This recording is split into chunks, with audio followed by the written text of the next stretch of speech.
E é com você.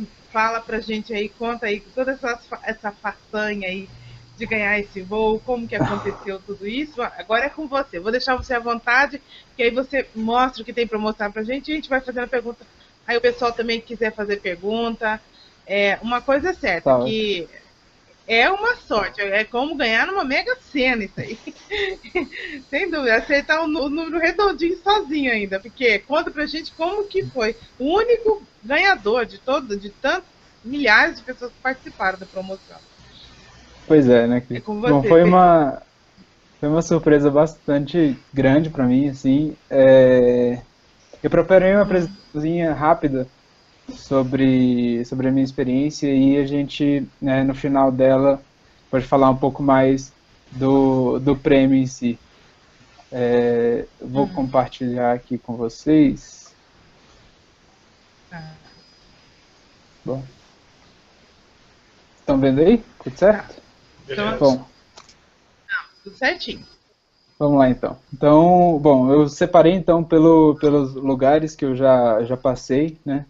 Então, para começar pela Universidade de Brasília, então eu faço engenharia elétrica na Universidade de Brasília. Eu comecei no segundo semestre de 2009 e nesse mesmo semestre eu ingressei nesse laboratório de automação e robótica, o LARA. É um laboratório que mexe com robótica móvel, aérea, médica, ambientes inteligentes e esses anos mais recentes com aeroespacial também. Então, em 2009 eu entrei num projeto de interpretação de sinais de EMG para joelho de prótese robótica, numa prótese ativa, que o laboratório tem um projeto ainda sobre isso, sobre a cotutela de dois alunos, né, que estavam mais avançados no curso, o Felipe Brandão e o Bruno Amui, que me guiaram aí nesse caminho de sistemas embarcados e hardware, eletrônico em geral. E depois, em 2010, eu fui um pouco mais para a área de Vant, de veículos aéreos não tripulados, e é onde eu fiquei até ir para o Ciência Fronteiras, para Washington em 2012.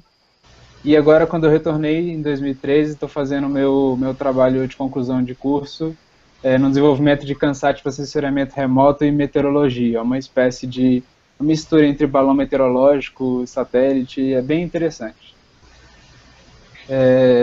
Bom, em 2011 foi quando começou toda a história de aeroespacial mesmo, né? Então eu fiz esse curso de inverno em tecnologias espaciais no INPE São José dos Campos. É um curso que é oferecido pela divisão de engenharia, é um curso que é em julho, se eu não me engano, durante o mês inteiro.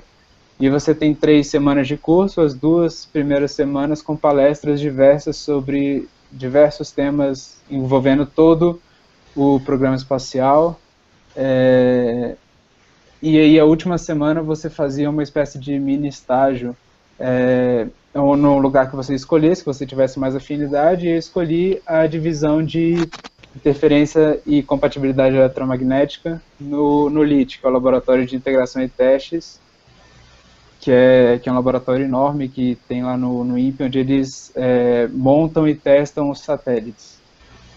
Na época eu acompanhei um teste com equipamentos que eles também fazem lá. Justamente eu trabalhava nessa câmara anecoica, era bastante interessante observar o pessoal trabalhando. Em 2012 eu fui pelo programa Ciência Fronteiras, a primeira turma do programa, para os Estados Unidos, estudar na Catholic University of America, que é a PUC de Washington. E lá foi uma experiência maravilhosa, eu guardo recordações muito boas dessa experiência, e que eu dividi alguns pontos altos, né, da experiência. Então, essa é a turma de alunos que estudava lá na Catholic University. Essa aqui é a professora Duília de Mello, que deve ser conhecida de vocês. Aqui mais embaixo, o encontro com a Dilma, em Harvard, onde alguns alunos foram convidados para presenciar o encontro e participar também. Aqui nesse canto é um museu sensacional que tem em Washington, que é o Air and Space Museum, que é um museu que ele tem assim, as preciosidades do mundo aeroespacial, digamos assim. Esse não é em Washington, é um pouco mais afastado, mas também tem outro que fica em Washington. E aqui atrás do Blackbird vocês conseguem ver o ônibus espacial, o Discovery. Ele tinha acabado de chegar lá quando eu fui ao museu. E uma foto minha na apresentação de pôster, na sessão de pôsteres da NASA. Então, durante esse ano de 2012, enquanto eu estudava lá na Catholic University, eu trabalhei na NASA durante 9 meses, no Goddard Space Flight Center, num projeto de balão. Era um interferômetro que era lançado num balão, como se fosse aquele do Kevin Baumgartner, que mais pessoas devem ter acompanhado. Então é realmente um balão gigante. E eu trabalhei no Hubble, fazendo o Hubble, né, e o Bubble, que é o apelido carinhoso dessa câmara criogênica que eu fiz desde a prancheta até a montagem das peças. Foi uma experiência bastante interessante para um quase engenheiro eletricista fazer uma câmara criogênica. E esse aqui é o balão mesmo, esse é um diagrama do projeto mesmo do balão, que é basicamente um interferômetro de Michelson, duplo Fourier, se a tradução estiver correta, onde eles tinham uma nova forma de observar exoplanetas. Era um projeto bastante interessante, mas eu não vou contar tudo agora, eu vou guardar para o Enast. As pessoas que quiserem saber mais detalhes sobre isso, eu vou estar lá falando sobre isso. E esse aqui é o Hubble, que é uma Star Tracker Camera, uma câmera que participa no controle de atitude do balão, justamente localizando o balão, digamos assim, no céu, apontando ele para, digamos assim, dentro do loop de controle, dizendo para onde que ele está orientado, mais ou menos. E aí, hoje, eu trabalho na Agência Espacial Brasileira. Eu comecei no início desse ano, eu voltei para o Brasil, eu estava procurando o que fazer, e eu achei bastante conveniente perguntar para eles se eles queriam ajuda. E aí eu comecei nessa competição de foguete modelismo e CANSAT, organizando um pouco a competição.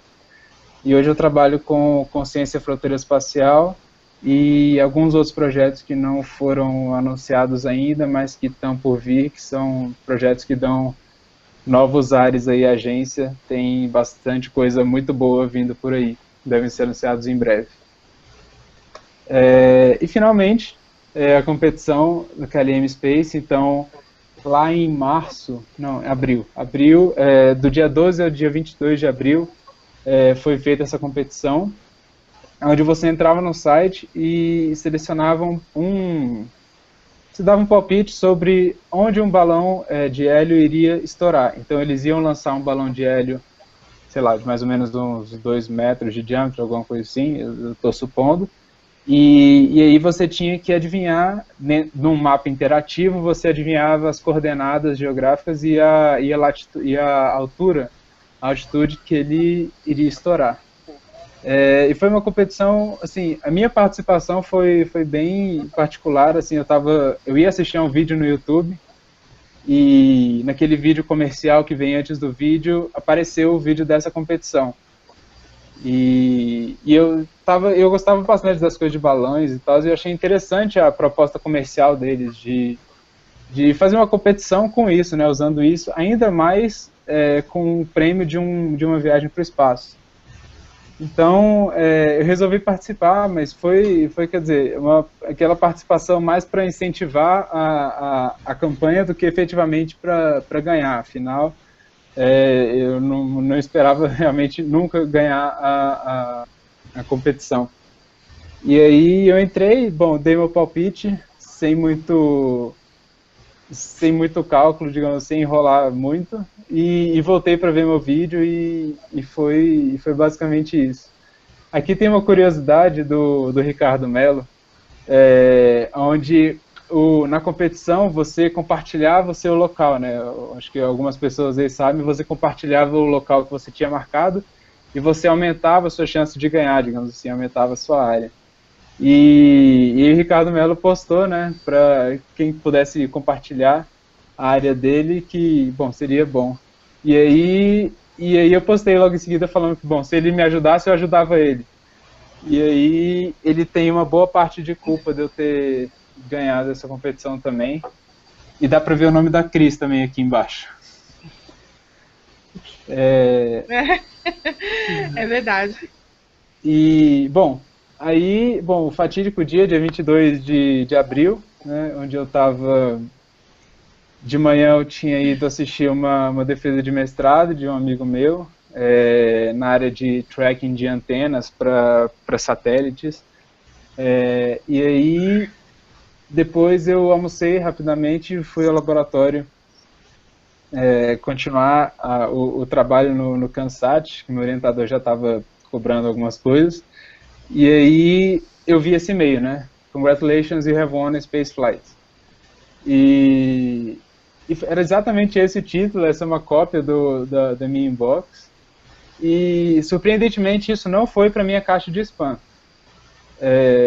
que foi a minha reação inicial. Quer dizer, como que isso não foi para minha caixa de spam? E depois eu fui abrir o e-mail, e aí eu lembrei que a competição ia ser divulgada naquela manhã, o ganhador.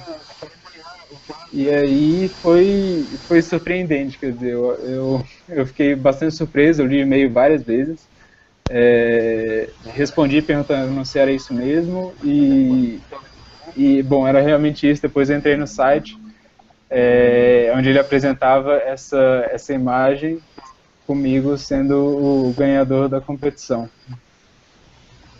E aí, bom, depois disso, muita coisa aconteceu. Essa foto deve ser conhecida de alguns de vocês já devem ter visto ela por aí. E aí teve uma grande cobertura da imprensa dentro e fora do Brasil também. Foi bem legal. E é basicamente isso que eu tinha para apresentar, passando basicamente pelos principais pontos da minha experiência aí. Bom, eu estou aberto a perguntas, devem ter muitas perguntas que todo mundo quer fazer sobre isso. E é isso aí, Cris. Ok. A Cris está meio... Como ela disse no início, ela está com probleminha de gripe e tudo. Parece que está perdendo a voz. Eu ainda não comecei a perder a voz. Eu peguei o vírus dela via internet, eu acho. Estou com um pouquinho de dor de garganta também, mas estou conseguindo segurar a onda aí. Eu não sei se alguém verificou perguntas lá no YouTube para passar para o Pedro.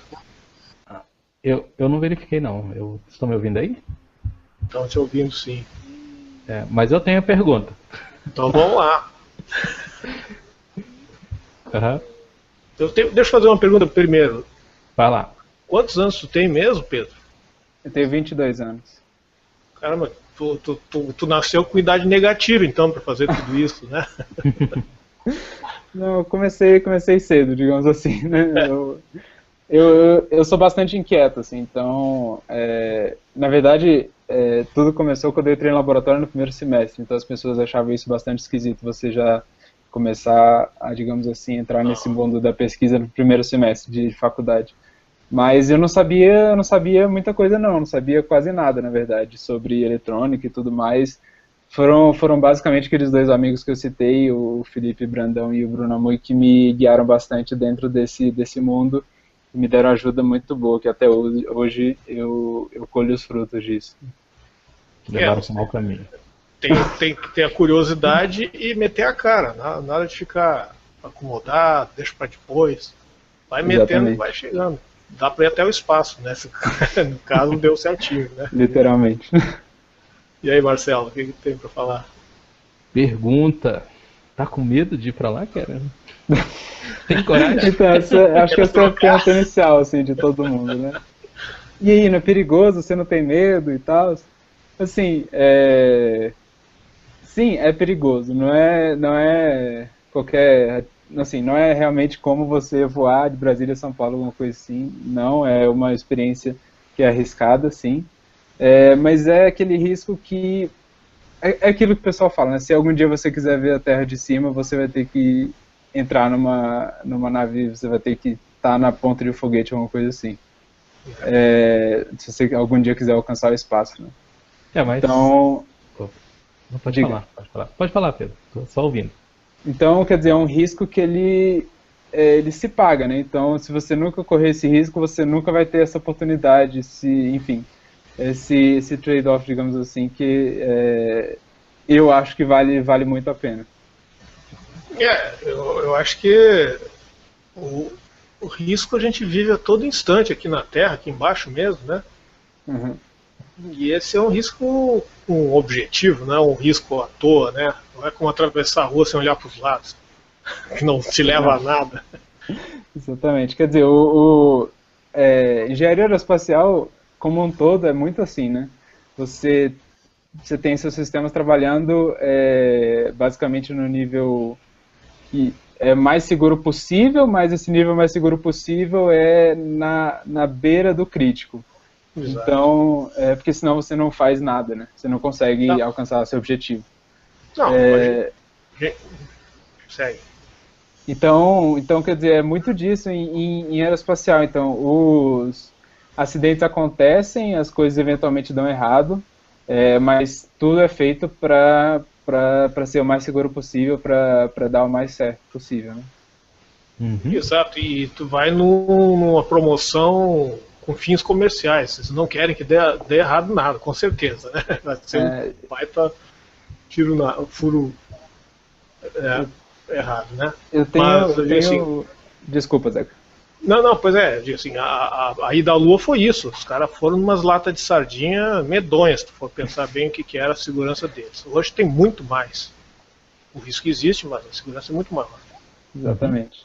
Eu tenho lido um pouco sobre turismo espacial e a indústria que está se formando em torno disso, e é bastante impressionante, assim, a dimensão que as coisas estão tomando. Realmente já tem várias empresas concorrendo com relação a isso, e já tem várias análises de mercado sobre isso também, de diversos grupos diferentes, e as previsões são as melhores possíveis. Assim. Também tem o caso de que, efetivamente, se algo der errado, algum acidente acontecer, a indústria é prejudicada como um todo, né? Não somente aquela companhia onde aconteceu o acidente, mas toda ela perde com isso. Então, tem que ter um cuidado muito grande, como é feito hoje, né? Então, a gente pode observar os testes que a Virgin Galactic tem feito com a Spaceship Two, e eles são bem cuidadosos. Então, o primeiro teste que eles fizeram, depois de vários testes estáticos do motor, eles fizeram um teste em voo, primeiro durou 12 segundos, se eu não me engano. Depois de alguns outros meses, eles fizeram um segundo teste que durou 16 ou 18 segundos. Então, as coisas, os passos, eles têm que ser dados com calma, né? Não adianta colocar o burro na frente, atrás do carro, que a coisa não vai dar muito certo. Pedro, tem umas perguntas aqui, ó. Eu queria emendar alguns dados com uma pergunta já que o Augusto Ornelas fez lá no YouTube, né? Ele perguntou aí quando vai ser exatamente um voo, né, a duração desse voo e de onde vai partir, né? E além de tudo, assim, se vai acontecer algum treinamento antes e tal. Eu já queria emendar, se você sabe assim, mais detalhes sobre o voo, assim, até que altitude mais ou menos você vai, mesmo o máximo, né, que você vai. Qual que era a outra? Eu tinha que ter anotado, acabei esquecendo. Mas é isso aí, ó. Assim, quando que vai ser exatamente esse voo, né? A duração, aonde que vai partir. Outra assim, qual é a nave, né? A espaçonave que vai te levar nessa aventura aí, o nome dela. Se você tem informações assim para acrescentar aí pra gente. Sim. Okay? Vai me lembrando durante a fala que foram muitas perguntas. Então vamos lá. Então eu vou pela Space Expedition, que é uma companhia aérea espacial, digamos assim, holandesa. Eles usam a nave feita pela X-Corp, que é uma companhia americana.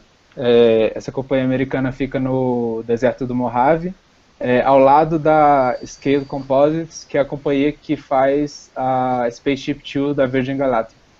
Então, nessa área, mais ou menos onde se concentra essas companhias malucas, digamos assim,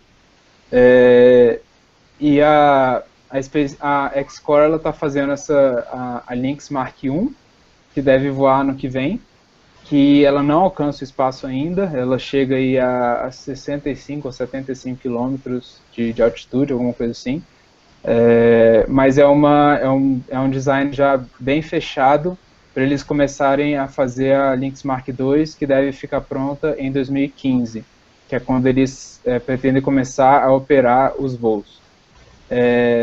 A Lynx Mark, então hoje tem uma guerra fria, digamos assim, uma competição muito grande entre a X-Core, que faz parceria com a Space Expedition, e a Scale Composites, que faz parceria com a Virgin Galactic, para ver quem vai ser a primeira a fazer esse voo espacial. Porque a Virgin Galactic ela já tem a nave pronta, tem o motor pronto, entretanto, tem muita gente que fala que eles vão ter alguns problemas com os motores, onde eles vão ter que fazer alguns ajustes que vai demorar bastante tempo. Em compensação, a X-Core já tem o motor todo pronto, todo fechado, e eles têm que construir a aeronave em cima do motor. Então, está setado aí um desafio que, ao mesmo tempo, as duas têm que ser muito cuidadosas e, ao mesmo tempo, elas têm que correr contra o tempo. O voo, ele sai de Curaçao, no Caribe, onde vai ter uma spaceport. Então tem um outro lado que são essas portas para o espaço que estão sendo feitas, então tem toda uma legislação própria para isso. E a Space Expedition vai sair de lá, de Curaçao, que justamente um dos pontos fortes deles, da campanha comercial dele, é você observar o Caribe de cima, que, bom, deve ser fantástico realmente. E aí o voo ele decola do aeroporto lá, tem uma duração total de 1 hora, e ele basicamente decola, em vez de ir na horizontal como são os voos normais, ele vai na vertical, assim, digamos assim, e depois de 4 minutos, não tenho certeza agora das informações, esqueci, mas depois de alguns poucos minutos, 3 minutos eu acho, os motores são desligados a 60 km de altura, e aí você faz um voo, a partir desse momento começa, digamos assim, o seu ambiente de microgravidade, e você faz um voo aí que você vai ter mais ou menos uns 5 a 6 minutos de microgravidade, voo parabólico, e depois descendo e efetuando uma manobra para você tornar, em vez de você estar na vertical descendo, você ir para horizontal. Durante essa manobra você sofre aí, acelerações que podem chegar a 4 vezes o peso do seu corpo, e depois você tem de 20 a 25 minutos de glide back, que é basicamente você voando de volta até o aeroporto. Curiosamente, você tem uma chance de pousar, né? Já que seus motores vão estar desligados, então é bom que o piloto seja bem experiente nisso. Isso. Qual que é o mesmo a altitude máxima, né? O teto aí que você chega? Então cheguei a não sei agora exatamente se são 103 ou 106 quilômetros. Mas o que importa, digamos assim, é que você ultrapassa a linha de Kármán, que está aí a 100 km de altitude, e ela é a linha que internacionalmente divide a Terra do espaço, né? Então, ela foi escolhida por causa dos efeitos de efeitos aerodinâmicos, digamos assim, nos corpos, e eles basicamente dividiram aí a Terra e o espaço nessa linha. Então, todo mundo que passa dessa linha se torna um astronauta, recebe suas Astronaut Wings, que são as asas de astronauta, e, enfim, tem seu nome escrito aí na lista de pessoas que já saíram do planeta. Legal, hein? A Spaceship One foi nisso, né? Foi até 103 km de altitude. Eu acho que, se não me engano, o primeiro voo deles foi a 102 e o segundo a 112. Então foi por aí mesmo, né? Legal. Ah, e outra coisinha, vai ter o treinamento antes e você tem Ah, detalhes? sim. Se tiver treinamento, Então, como vai bom, ser? a Space Expedition ela tem o seu treinamento próprio. São 3 sessões de treinamento. Uma delas é o simulador, lá na própria Holanda, onde é basicamente aquela centrífuga que você vê nos filmes, com as telas para você acompanhar o voo e tudo mais. Onde você é submetido às fases o seu corpo é submetido às acelerações e mais ou menos simula o que acontece em voo. Esse é o primeiro treinamento. O segundo treinamento é um voo num Albatros L-39, num jato, lá na Holanda também, onde eles vão simular algumas outras partes do voo, basicamente essa retomada na descida, para você sentir o que são 4G, o que são essas forças todas. E o terceiro treinamento é um voo é um voo parabólico que você tem aí de 20 segundos a 15 segundos de gravidade zero, né? de ambiente de microgravidade, digamos assim. Então ele é um Airbus, onde eles retiram as cadeiras de dentro do avião, e eles fecham o espaço aéreo, um determinado espaço aéreo, e o avião fica fazendo parábolas no ar, digamos assim. E aí você tem esse de 15 a 20 segundos de ambiente de microgravidade, você sentindo o que é a microgravidade. Por outro lado, tem mais uma coisinha, tem um centro nos Estados Unidos que chama Nestor Center, que esse centro ele está se especializando em treinar astronautas das empresas comerciais americanas. Então, Space Expedition, SpaceX, desculpa, Virgin Galactic e todas as outras empresas. Então, esse centro já tem outras simulações, digamos assim. Então, tem uma simulação que eles colocam todo mundo dentro de uma sala, com aqueles respiradores aquelas máscaras de jato mesmo, onde eles vão controlar o nível de oxigênio que você estão te oferecendo. E aí, a partir eles vão basicamente diminuindo o nível de oxigênio para você sentir os efeitos de como você começar a, digamos assim, ficar sem ar, né? Então sua visão é reduzida, o campo de visão é reduzido, você começa a enxergar preto e branco. Então tem algumas atividades que eles indicam para você fazer durante essa experiência, para você sentir como que você se comporta. E tem algumas outras sessões de treinamento de especialista em ambiente de microgravidade e tudo mais. Eu pretendo fazer todos esses treinamentos, eu acho bastante interessante. E aproveitar, também é um jeito de aproveitar bastante a oportunidade que eu estou tendo, né? Com certeza. Eu lembrei do filme Os Eleitos agora. E só para terminar aqui, né? Falando ainda dessa parte do treinamento aí, né? Daí o Paulo Altair, ele escreveu o seguinte, né? Ele gostaria de saber, como assim já começaram os treinamentos, eu acho que você já respondeu mais ou menos assim, né? E porque ele ouviu que é necessário 1 ano de treinamento, né? Para fazer atividades desse tipo assim, né? E daí ele queria que você comentasse sobre o treinamento, né? Mas você já comentou, assim, legal. Mas e lembrando de novo, está previsto para quando você voar aí? Então, só para esclarecer um pouquinho mais a questão dos treinamentos, o tempo de treinamento, digamos assim, do astronauta que vai para a Estação Internacional, ele é realmente de 6 meses a 1 ano, dependendo da sua atividade, mas para o turismo espacial e para essa especialização em ambiente de microgravidade, digamos assim, esse treinamento ele é mais curto, por natureza. Então, ele demora, digamos assim, 2 semanas, alguma coisa assim, dependendo de como você fizer as missões, os treinamentos. Então, ele é realmente mais curto, ele é feito para isso, para demorar no máximo 1 mês de treinamento, alguma coisa assim, porque você também entra numa questão comercial, né? Então, quanto tempo que as pessoas estão dispostas a gastar treinando para essa viagem? bom, você pode gastar mais tempo tentando se especializar realmente para você aproveitar ao máximo a viagem, ou gastar menos tempo, quer dizer. Então, esse tempo ele varia bastante, mas ele é bem mais curto do que um treinamento para ir para a estação internacional, por exemplo. E o meu voo ele tá marcado para 2015. Então, em 2014 vai ter um sorteio com todos os participantes desse voo, onde eles vão definir as datas de cada astronauta, digamos assim. E aí, nesse sorteio que deve acontecer mais para o final do ano, vão ser definidas as datas e eu vou saber exatamente qual a data da minha viagem. Opa, legal, esclarecedor.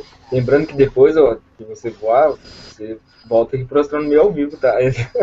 Dá atenção pra gente, tá? Sim. Dá uma entrevista exclusiva para nós aí. Quantos participantes tem nesse concurso? Então, Ganhadores. Antes do Pedro responder, só um pouquinho, antes do Pedro continuar respondendo, deixa eu dar boa noite aqui para o amigo. Desculpa, gente, minha voz, realmente, eu tô ficando sem voz. Boa noite, Marcelo Souza. Bem-vindo. Bem-vindo ao Astronomia ao Vivo novamente. Marcelo, acho que seu microfone que tá habilitado.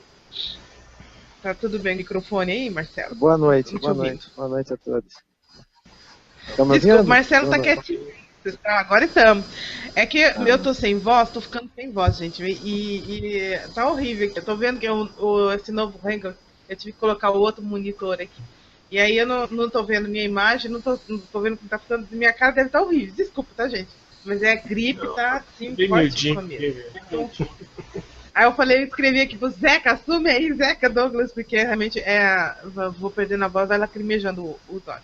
Mas vamos lá. Marcelo, bem-vindo, tá? Eu sei que você também tem coisa boa aí pra contar pra gente, uma viagem que você fez também, né? E daqui a pouquinho você conta. Parabéns aí, Pedro. Eu tava ouvindo aqui quieto aqui o seu relato, parabéns. Obrigado, Marcelo. Mais um brasileiro no espaço agora. Representando nosso país, né? Pois é, isso que ia falar. Então, o segundo brasileiro, possivelmente, acredito que antes dele ninguém mais, né, Marcelo? Eu tenho programado algum brasileiro aí fazer algum voo? Não, né? Tem sim, tem um outro. Tem um outro que ganhou o concurso da Volkswagen, mas eu não sei o destino que tomou, né? Acho que foram dois. Né? Cara, dizem que o Rubens Barrichello também já tinha comprado uma passagem, né? Ah, sim, mas eu tô falando, mas de concurso... Mas ele vai ser o segundo. Mas de concurso ainda tem os dois da Volkswagen. Barrichello vai chegar atrasado. Alguém sabe o destino dos dois que ganharam na Volkswagen? Eu nem sabia esse da Volkswagen. Eu não sabia. Teve uma mulher lá, não sei se no Mato Grosso também. Então, do concurso da Volkswagen. Foi esse, né? Foram duas pessoas. Tá. Também é voo suborbital. Deve ser. É assim, eu não sei a companhia, E nem sei se vai ter o voo. Porque o da Volkswagen a gente não conhece as pessoas, né? Eu acho que a gente não conhece as pessoas. Né? Eu realmente nunca mais ouvi o que aconteceu, né, sobre esse concurso. Mas a previsão é lançamento agora, acho que é 2013 e 2014, mas como eu não ouvi falar mais, então acho que... quer dizer, desculpa, Marcelo, mas essas previsões que, digamos assim, são comercialmente feitas, todas elas dependem efetivamente da aprovação da aeronave e tudo mais, né? Então, eles falam em 2014, 2015, mas efetivamente isso pode ser prorrogado para outros anos, digamos assim, se a aeronave, dependendo dos testes, né? Então, os resultados têm que ser satisfatórios efetivamente para você começar a operar. Então, a Space Expedition X-Corp, por exemplo, ela vai fazer 50 voos antes de começar a operar regularmente a aeronave. Você pode pensar que é muito, mas por outro lado, por exemplo, um Boeing, um Airbus, ele faz 1000 voos antes de começar a voar comercialmente. Então, tudo depende de como foi o andamento dos testes e dependendo dos desenvolvimentos também, né? Okay. Mas então deixa eu completar minha pergunta. Primeiro, quantos passaram nesse teu concurso e vai só um por voo ou tem mais de um? E se for mais de um, tu vai sentar na janelinha do corredor? Vamos falar da janela, cara. Então foram 129 mil pessoas, 130 mil pessoas participando desse concurso. Eu, inclusive. Muita gente. Eu também. Bom, a gente tem um grupo que os astronautas se falam e a gente fica recebendo algumas notícias sobre o andamento das coisas, mas é um grupo com, sei lá, 50, 60 pessoas, alguma coisa assim, mas eu acredito que tenham bem mais pessoas que já tenham adquirido esse ticket para essa viagem. Bom, aí na questão de se é sozinho ou tem mais pessoas, sentar na janela, no corredor, bom, aí você tem a vertente comercial da coisa, né? A X-Core, junto com a Space Expedition, a aeronave da X-Core, ela é para 2 pessoas. Então, o piloto vai do seu lado e você atua como copiloto, inclusive fazendo o management, administrando algumas comunicações e algumas coisas durante o voo. E você também tem a visão espetacular da cabine inteira, né? E em compensação na Virgin Galactic, por exemplo, você tem a Spaceship Two, ela leva 6 pessoas, eu acho que são 6 mais 2 do piloto e copiloto. Mas aí bom, aí são 6 pessoas, as janelas são divididas, as janelas não são tantas assim, mas em compensação você consegue flutuar e tirar o cinto, enfim, ter uma experiência com relação à microgravidade um pouco melhor. Então é meio que um trade-off que você tem que fazer. Particularmente eu gosto bem mais da visão do que digamos assim, do ambiente de microgravidade. Eu acho que a visão vai ser algo espetacular. Exato, o céu vai escurecer.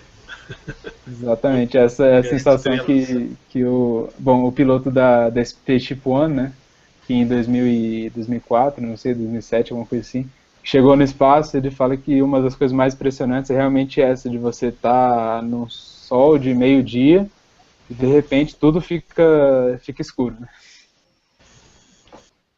Fantástico. Verdade, né? E só lembrando, pessoal, deixa eu colocar aqui no meu... tá horrível minha voz.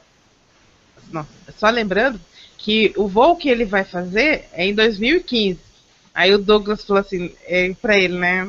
Depois ele vinha contar pra gente como é que foi o voo, tudo, né? Claro que ele vai passar pela imprensa ainda, a mídia aí, né? O Jô, o programa do Jô, essas coisas. Mas aí o Astronomia ao Vivo até lá vai estar vivo, né? Vai estar com vida longa e próspera aí, a gente vai receber aí, né? Se tudo der certo, o Pedro ainda vai vir aqui contar essa história pra gente. Pode ser que não esteja aqui. A gente vai estar de bengalinha aqui, mas a gente vai estar aqui. Tô brincando. Isso, eu não espero demorar tanto assim não, viu? Não, eu tô brincando com você, Pedro. Mas passa rapidinho, né? Já vai chegar 2014 aí. Imagina. Muito bacana. Você tá de parabéns pela... Já tem uma carreira brilhante, né? Já tem aí um currículo lindo e dentro... E agora eu queria saber de você, Pedro, você pretende profissionalmente, assim, engenheiro elétrico, mas continuar trabalhando nessa área, continuar nesses projetos espaciais aí, e não se tornar um astronauta mesmo? Que você... E o futuro? Porque uma coisa assim, eu até comentei com ele em off, que a gente tá... aí inclusive ia dar a dica pra ele, né? Se alguma coisa desse errado lá, que ele leve um paraquedas, né? E aí ele vai ser o segundo a pular lá da estratosfera, né? Porque aí eu estava até comentando sobre o Félix Baumgartner, né? Que pulou lá da estratosfera. Lá. E aí... mas o Gravity, ela conseguiu pegar... não, fica quieto, Zeca, não vamos contar nada, não. Eu já ia contar o final do filme, pessoal. O pessoal fica me tentando, mas é o seguinte... Não, tá cedo demais pra contar o fim do filme aí. Do Gravidade? Só que ela desceu de paraquedas. Daqui a pouco eu entendi sobre o filme, né? Mas então, aí eu tava conversando com ele, né, a respeito do futuro. Porque acho que pro Félix Baumgartner ficou muito sem graça depois que ele saltou da estratosfera, depois de ficar andando de skate. Qual o sentido da vida, né? Ele ficou perguntando, faz um salto daquele. Aí ele até comentou, né? O Pedro comentou, né, Pedro? Que a sensação não foi muito agradável, mas o feito foi bonito, histórico, mas a sensação, né? E você? Qual que é o futuro? Bom, ele dizia que era horrível, na verdade, a sensação, né? Mas que ele já estava ali, ele sabia que, por ser horrível, ele não ia pular de novo, então ele resolvia ir até o fim, né? Bom, eu gosto bastante dessa área, para falar a verdade. Eu acho bastante interessante, fascinante, na verdade. Como que tem coisas interessantes, e não só interessantes, mas coisas que realmente podem ajudar as pessoas, cientistas e as pessoas normais mesmo, com telecomunicações e tudo mais, a melhorar suas vidas com isso, com o uso do espaço. Então, eu acho bastante interessante o tipo de conhecimento que você deve ter que ter para projetar sistemas assim. É um conhecimento que envolve muito mais coisas do que apenas engenharia elétrica, se é que é possível falar em apenas engenharia elétrica, mas ele é um conhecimento que envolve muito mais ciências atmosféricas, enfim, diversas outras coisas. E eu gosto bastante. Se eu te falar que eu fiz tudo isso para ser astronauta aqui no Brasil, eu vou estar mentindo, porque efetivamente não existe um programa de astronautas no Brasil, alguma coisa continuada, e talvez eu acho que assim, a gente ainda tem algum caminho a percorrer pela frente antes de ter um programa desse. A gente tem alguns passos a trilhar na área de sensoriamento remoto, algumas outras coisas assim, antes efetivamente de ter um programa de astronautas. É capaz que essas coisas mudem, que essa vertente mude com essas empresas comerciais americanas fazendo, enfim, a Dream Chaser e a SpaceX, enfim, todas essas empresas oferecendo voos para a Estação Internacional, mas a perspectiva hoje é essa, né? Então, eu acho que eu tenho certeza que eu vou continuar nessa área, é uma área que eu tenho bastante interesse, em trabalhar em projetos que possam contribuir bastante para o Brasil, para a vida das pessoas, né? Muito bacana. Alguém mais quer fazer pergunta? Tem mais pergunta, Douglas? Opa, ativar o microfone aqui para falar. Não, tô tranquilo. Eu acho que esclareceu bastante, principalmente esses detalhes do voo, do treinamento, tudo, do local, assim. Foi bem esclarecedor, né? Agora a gente aguentar até lá, né? A ansiedade junto com ele, né? Principalmente ele, né? É verdade. A ansiedade vai ser demais, né, Pedro? Até chegar o momento, né, Pedro? É verdade. Marcelo Souza que é uma diversão. Ai, como, hein? Tá previsão para ano que vem, né? Você até comentou comigo que seria Holanda ou Estados Unidos, não? Alguma coisa assim, o treinamento. Previsão é para ano que vem, eu ainda tenho que, na verdade, arranjar como pagar esse treinamento. Mas isso é uma coisa que a gente vai resolver aí. Mas o treinamento deve ser ano que vem mesmo. E a KLM não paga, não? Não, a promoção foi pro voo, né? Não, os treinamentos eles têm custos adicionais, digamos assim. Mas assim, o que não vai, é o que eu falei. Eu te dou o prêmio e você tem que pagar a passagem para ir lá buscar. Mas até que eu comentei com ele, né? E até fica assim a dica aí pro pessoal, patrocinadores, né? Eu falei, o que não vai faltar é patrocinador. Só que seja seletivo, assim, né? Escolher os patrocinadores que fazem projetos realmente da ciência que vão, né? Para poder, com certeza ele vai poder usar o logo, o emblema, o escudo, seja o que for, desculpa, do patrocinador, né? Então já fica aberto aí até uma possibilidade de patrocinadores aí, ó, investindo nesse brilhante jovem aí que vai fazer esse voo. Eu acho que seria muito bacana até se o próprio governo brasileiro, né, da ciência aí e tecnologia também ajudasse aí no treinamento desse jovem brilhante nosso aí que tem muito aí para mostrar, não só pelo histórico de vida dele, né, e dos mestres que ele tem aí espelhado nos mestres dele, né, tanto do William de Mello quanto o Ricardo, o professor Ricardo. E, então fica aberto aí para os patrocinadores. Espero que... isso a gente acho que a gente nem se preocupa tanto, né? Isso vai ser uma consequência que vai acontecer, né? Esse ano aí promete bastante coisa, né? Para você, né? Assim, eu não tenho, para falar a verdade, eu não tenho tido muito tempo de... Essa questão da expectativa e tudo mais, nem de pensar nisso pelos afazeres diários mesmo, pelo estágio, pelo estudo, enfim. Mas é algo que em alguma hora eu vou ter que ir atrás. Isso. A joia. Mas olha, Pedro, desde já a gente agradece muito a sua participação. O Pedro vai estar lá no ENASH, né? E vai participar lá, vai apresentar no domingo, né, Pedro? Exatamente, domingo, 8h30.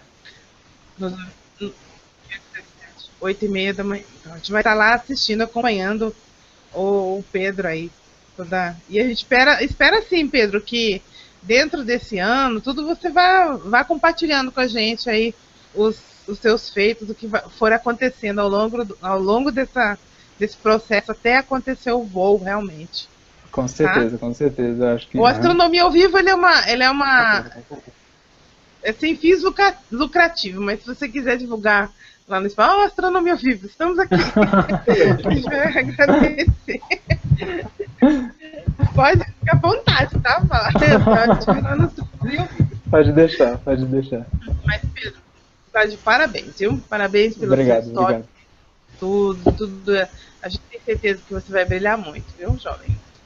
Obrigado. Eu acho que é com programas como esse, né, que a gente pode espalhar por aí a ciência, assim, que a gente é apaixonado, que a gente gosta, né? Então, para as pessoas também, afinal, também é uma das funções, não só fazer ciência, mas como, assim, divulgar também e atrair mais pessoas para esse lado. Com certeza. E que vai ter de fã daqui para frente, pode começar a aceitar os fãs, viu? Porque é muito bacana. O retorno que todos que passam aqui pela Astronomia ao Vivo sempre tem um bom retorno dessa turma que acompanha a gente, tá? Obrigada, viu, Pedro? Continua aqui com a gente.